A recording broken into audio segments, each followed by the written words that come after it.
heard something climb up from the cliff edge, and I will never forgive myself for that kindness. They say good deeds pave the road to heaven, but sometimes they open doors to places far darker.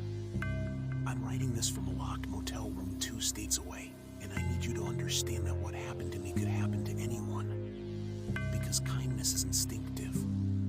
When you see someone in danger, you don't think, you just act. And that's exactly what it was counting on. My girlfriend Sarah and I had been hiking the coastal trails of Northern California for 3 days, trying to save our relationship through the forced intimacy of wilderness. We'd been arguing for months about everything and nothing. The hike was supposed to be a reset. Instead, we'd barely spoken since leaving the trailhead, trudging along in hostile silence broken only by the crash of waves against rocks hundreds of feet below. It was late afternoon on the 3rd day when we rounded a bend and saw the hands. At first, I thought they were driftwood, pale, gnarled branches clutching at the cliff edge. But then one of them moved, fingers flexing desperately against stone, and my heart seized in my chest. Oh my God, Sarah breathed beside me. Someone's fallen. Someone's holding on. She was already moving forward, but I grabbed her arm instinctively. Something about those hands looked wrong. The fingers were too long, the knuckles too pronounced, the skin an odd mottled gray. Wait, I said, but Sarah yanked her arm free. Wait for what, David? Someone is dying right there. She ran toward the cliff edge, dropping to her knees near those desperately grasping hands. I followed, my instincts warring with a creeping dread I couldn't name. As we got closer, I could see the hands more clearly. The fingernails were black and thick, almost like claws. The skin wasn't just gray, it was decomposed, hanging loose in places, revealing what looked like blackened muscle beneath. And there was a smell, faint but unmistakable. The sweet, thick odor of something rotting. Hello? Sarah called over the edge. Hold on, we're going to pull you up. She looked at me expectantly, and despite every screaming instinct telling me to run, I moved forward and knelt beside her. Because what else could I do? Let someone fall to their death because of dead-looking hands and a horrible smell? I reached over the cliff edge and grabbed one of the hands.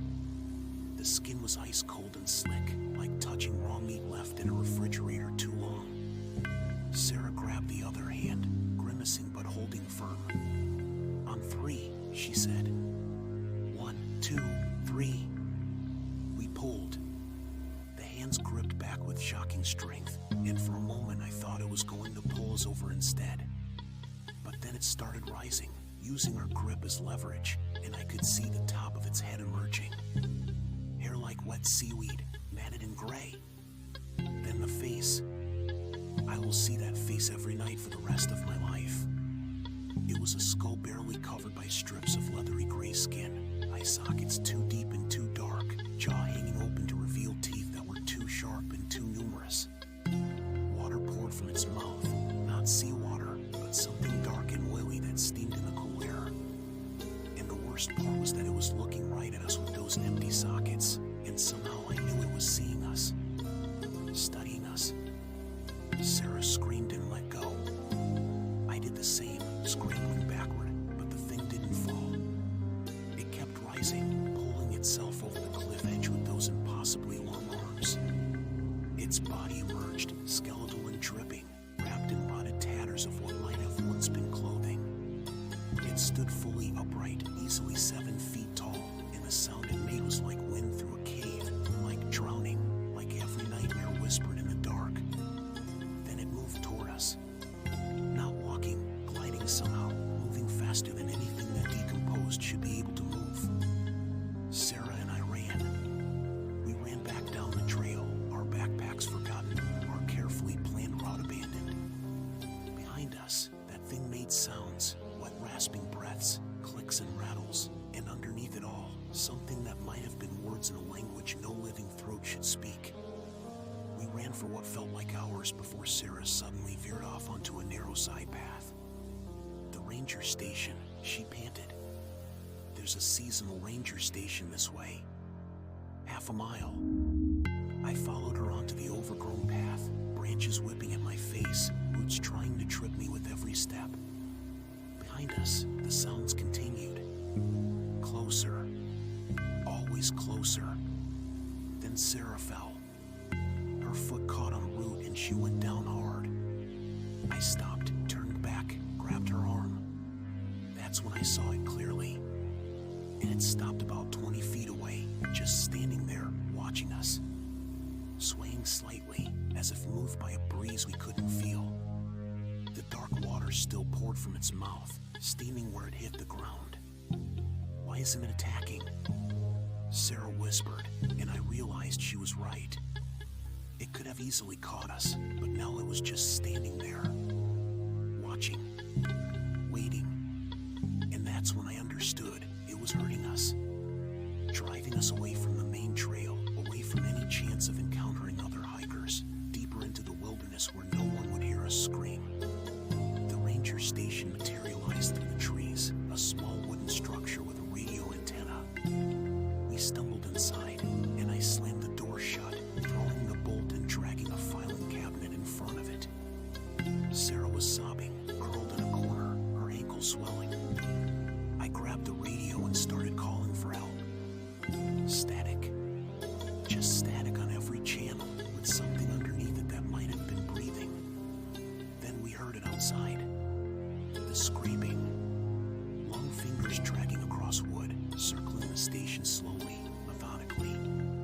Testing the walls, the windows, the door. What is it? Sarah whispered. What did we pull up? I didn't have an answer, but I remembered stories my grandmother used to tell about things that lived in the ocean, older than history, that sometimes came ashore. Things that drowned sailors and dragged them down to kingdoms of rot and darkness. Things that could climb back up if given the chance, if someone was foolish enough to offer a helping hand. The door shook violently, the bolt rattling. Through the gap under the door, I could see that oily water seeping in, spreading across the floor in a dark pool that steamed and stank of deep ocean trenches. The window, Sarah said, pointing. The station had one small window on the back wall. If we could get through it, maybe we could run while it focused on the door. I was reaching for the window latch when I saw it. The face, pressed against the glass from outside, those empty eye sockets staring directly at me, jaw opening impossibly wide. It had never been trying to break down the door. It had been driving us toward the window, toward exactly where it wanted us. Sarah screamed, and the window shattered inward. Those long arms reached through, grabbing for us with fingers like ice. We fell into the far corner, trapped. This was it. This was how we were going to die, dragged down by something we tried to help. But then, lights. Headlights cutting through the dusk, and voices. A vehicle had pulled up outside. I started screaming for help, and Sarah joined me. The arms withdrew. The hammering stopped. When we finally looked outside, the thing was gone. Just gone, as if it had never existed. Only the oily water remained, and the scratches on the walls, and our terror.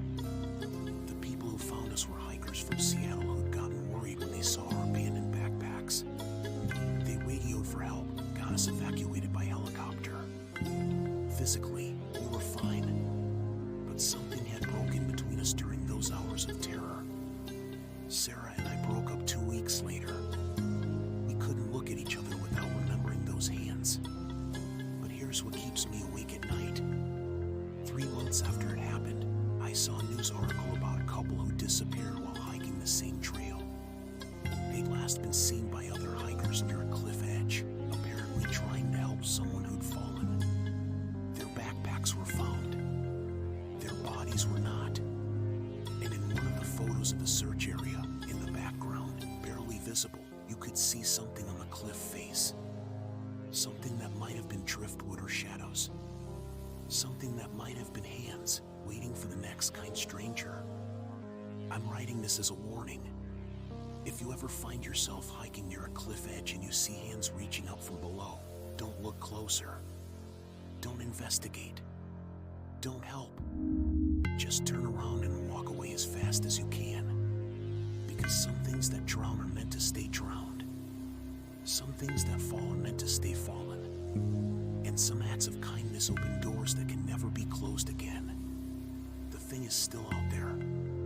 Still waiting on cliff edges, patient and ancient and endlessly hungry. And next time you're hiking near the ocean, when you hear someone calling for help from just out of sight, ask yourself, do they really need saving? Or are they saving you for later?